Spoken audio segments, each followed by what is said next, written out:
aqui é a Giovana do Responde Aí e hoje a gente vai resolver um exercício sobre o Teorema Pi.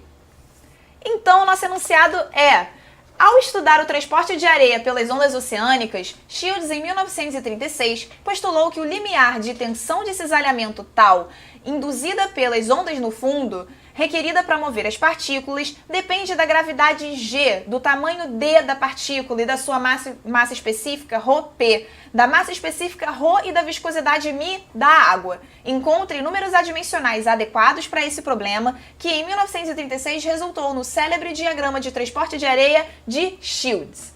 Então, nesse exercício, a gente vai aplicar aqui o passo a passo do Teorema Pi para justamente encontrar os números adimensionais que ele está pedindo. Então, o passo 1 é identificar as variáveis. Passo 1, identificando as variáveis. As variáveis envolvidas são as seguintes. Tal é uma função de G, D, ρp, ρ e μ. Então, aqui a gente tem quantas variáveis? 1, 2, 3, 4, 5, 6. A gente inclui essa daqui também, certo? Então, são 6 variáveis e todas essas 6 têm dimensões. Então, a gente conclui que são 6 variáveis com dimensões aqui no nosso passo 1, identificadas, certo? Além disso, a gente vai para o nosso passo 2. Ok, identificamos as variáveis, mas quais são as dimensões delas? Lembrando que elas vão ser escritas em formas das dimensões básicas, né? Massa, comprimento, tempo e temperatura. Vamos ver quais que vão ser, né, utilizadas. Bom, a tensão de cisalhamento, se a gente lembrar, ela é força sobre área. Uma tensão, ela é força sobre área, certo?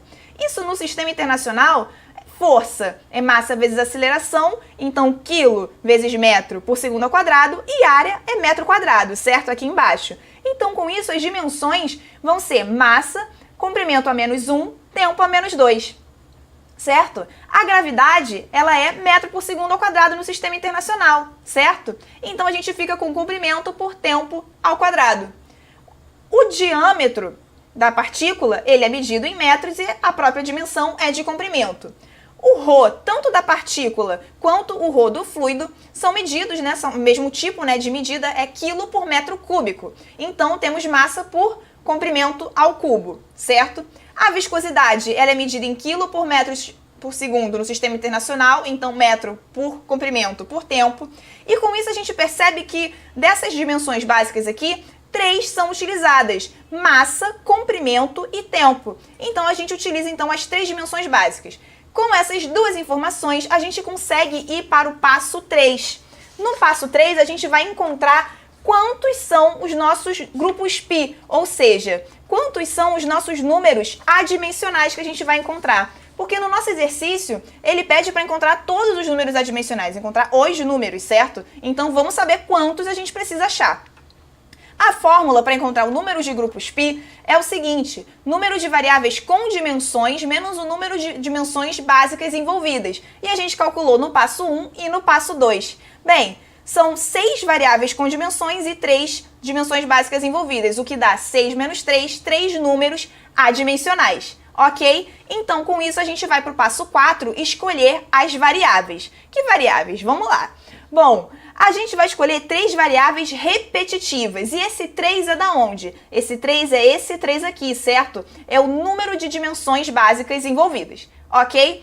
Bem, a gente vai escolher, então, das 6 variáveis que a gente tem, a gente vai escolher 3. E aí, lembra que a gente tem que seguir essa regra aqui, né? Que elas se multiplicando, elas não podem dar um número adimensional, certo? E aí vem aquele momento, mestre Yoda, a escolha sábia é...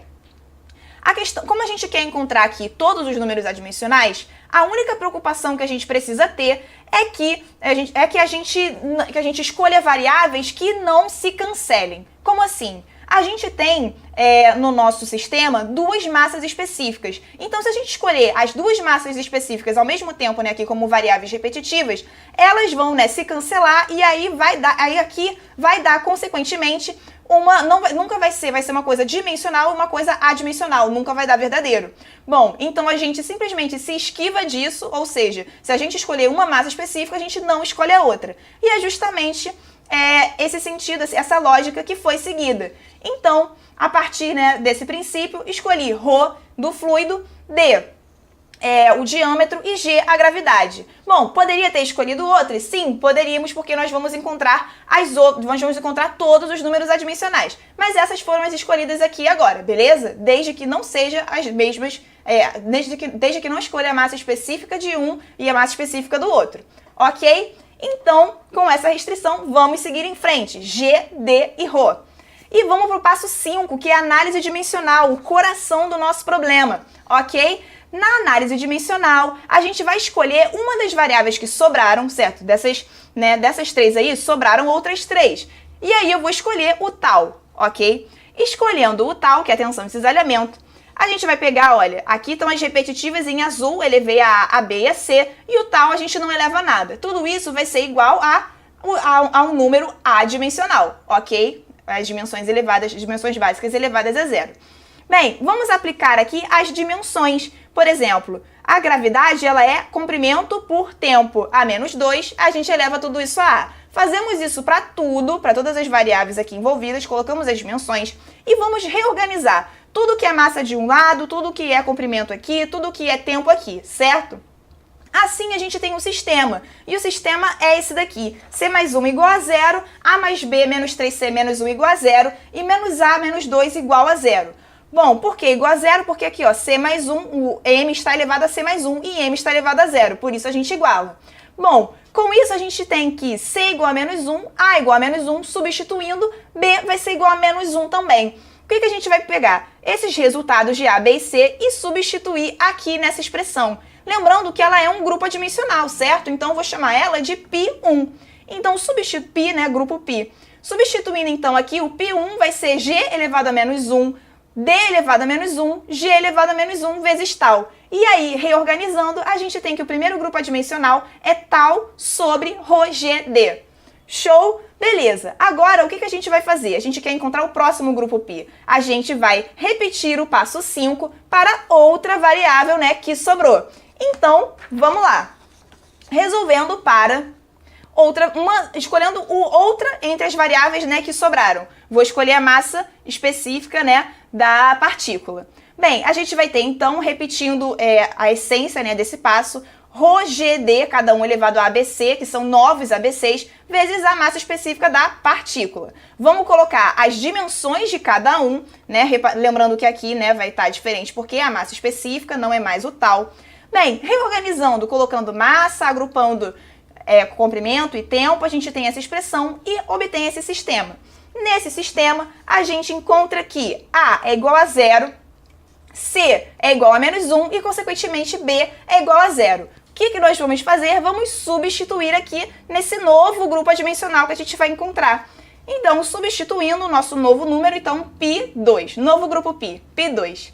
G vai ser elevado a 0, D elevado a 0 e Rho elevado a menos 1. Com isso, reorganizando, a gente tem que o grupo π2 é massa específica da partícula sobre massa específica do fluido. Tá vendo aí? As massas específicas, elas têm, né, as mesmas dimensões, as mesmas unidades. Então, a razão entre elas é um grupo adimensional. E agora a gente vai para o nosso último grupo π, o nosso último número adimensional, que é aí o nosso último passo 5, né? Que a gente vai escolher a última variável que sobrou. A última variável que sobrou foi a viscosidade. E aí, então, a gente fica com GD, Rho, né? Cada um elevado a seu expoente, vezes a viscosidade. Colocando as dimensões, agrupando, né? Reorganizando cada uma delas, a gente tem o sistema a seguir, certo? E aí, a gente tem que C é igual a menos 1, A é igual a menos 1 meio e B é igual a menos 3 meios. Daí a gente vai substituir, e substituindo a gente encontra G elevado a menos 1 meio, D elevado a menos 3 meios. A gente sabe que elevado a negativo tá embaixo, certo? Então aqui fazendo aqui essa inversão, né, colocando Mi sobre Rho, G elevado a meio, D elevado a 3 meios. E aí lembrando que elevado a meio é raiz, então a gente tem que π3 é esse grupo adimensional aqui. Bom, o que a gente fez agora? A gente encontrou o π1, encontrou o π2 e encontrou o π3. A gente encontrou os 3 grupos adimensionais. E aí, esse vídeo te ajudou? Responde aí!